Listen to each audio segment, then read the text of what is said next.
This 5-issue miniseries follows our very first antagonist, Satomi Son, aka Radiant Red. Despite only being 5 issues, it was a much more entertaining read than Radiant Black at the time. The protagonist was confident, smart, and morally ambiguous to spice things up. Her story was relatable and had elements of drama that were absent in Radiant Black. The art is also a nice change, as you'll see in a second. Anyways, please enjoy.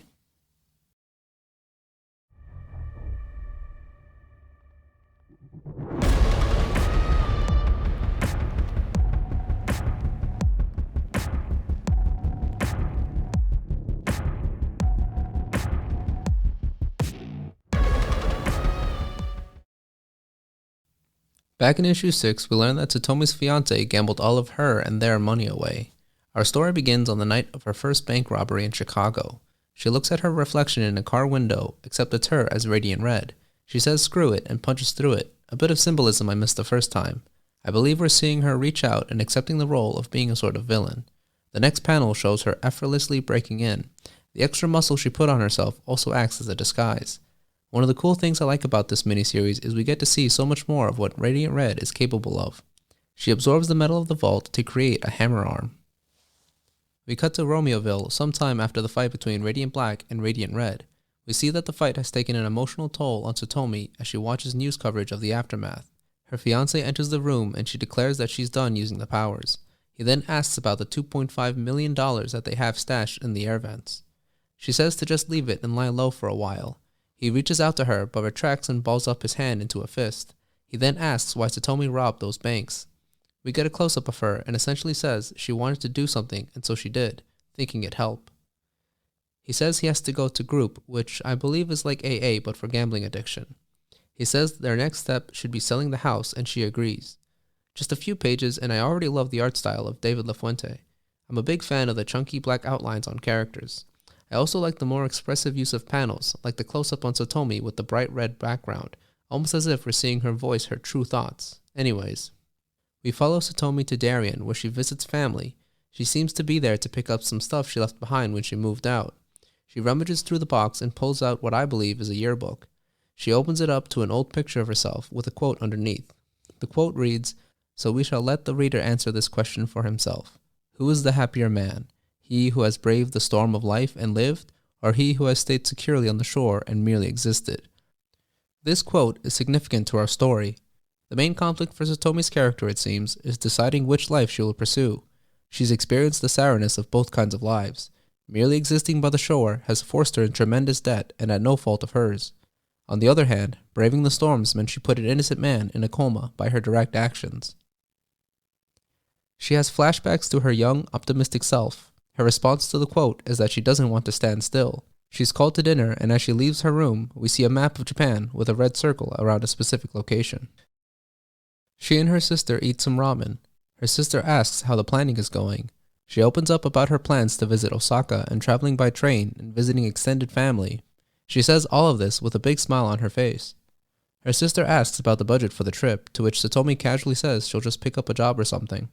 Her sister, understandably, starts lecturing at Satomi for the laid-back attitude about traveling to a foreign country with a horrible grasp of the language.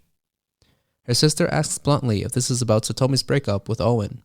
I guess she and Owen have been together since high school and have fought often even back then. Satomi says that rushing into this trip is because of the breakup. She's single, has money saved up, and wants to travel before she loses her chance. We come back to present-day Satomi, where she pulls out some pictures of her and Owen during happier times. She pulls out the map of Japan and crumples it. On the next page, we see Satomi dismissing her class. She tells one of her students to have a good time at their party, and the student thanks her. It's nice to see that she cares about her students. Before she leaves the classroom, a stranger who we recognize as Guy, aka Shift, calls her by her name and starts listing off her relationships and reveals he knows her secret. He says he's here on business. He says he represents people who are big fans of hers. She plays innocent by not knowing what he's talking about. He says his employer wants to talk to her. She threatens to call security, but he says he knows she doesn't need them. He then implies threats against Satomi's family if she doesn't comply. He says his employer has a job for Satomi and that if she doesn't at least meet with them, he'll reveal her secret to her family. She brushes off the threats and leaves the room. He tells her to reconsider.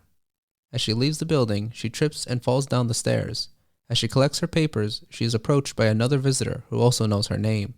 The woman is Alicia Castle from the local paper, the Lockport Voice. She wants to talk to Satomi about the clash between Radiant Red and Radiant Black.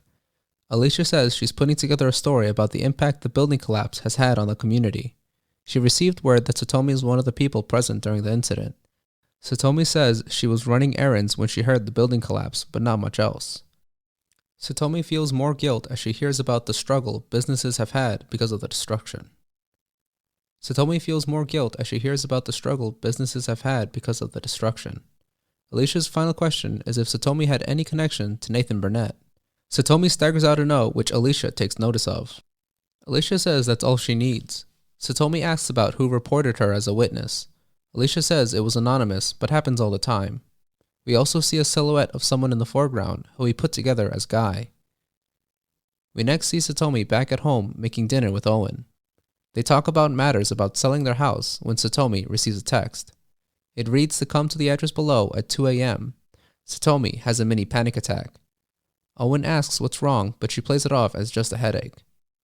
They sit to eat dinner, and Owen opens up that he misses having moments like this with her. She then asks how Gam Anon is going, and he says it's been helping greatly. As Owen recounts a story he heard during group, we get panels of Radiant Red being surrounded by falling money to show Satomi's emotional state. Her visions are broken by Owen's realization that they should remember what really matters. The last page shows a note from Satomi saying she ran out to get some ibuprofen, an excuse to cover that she actually went to the address. She finds herself at the warehouse and says, "Screw it," as she enters. Issue 1 lays great groundwork for lots of interesting plotlines to come. We have a crime organization trying to recruit Radiant Red, and a journalist who suspects her of hiding something. The art also ties everything together nicely. I'm happy to see more of what Radiant Red can do. The powers are flexible, and Satomi is intelligent and very proactive. That combination is rewarding, as we'll see in the next issue. I hope you all enjoyed the video, and thank you for watching.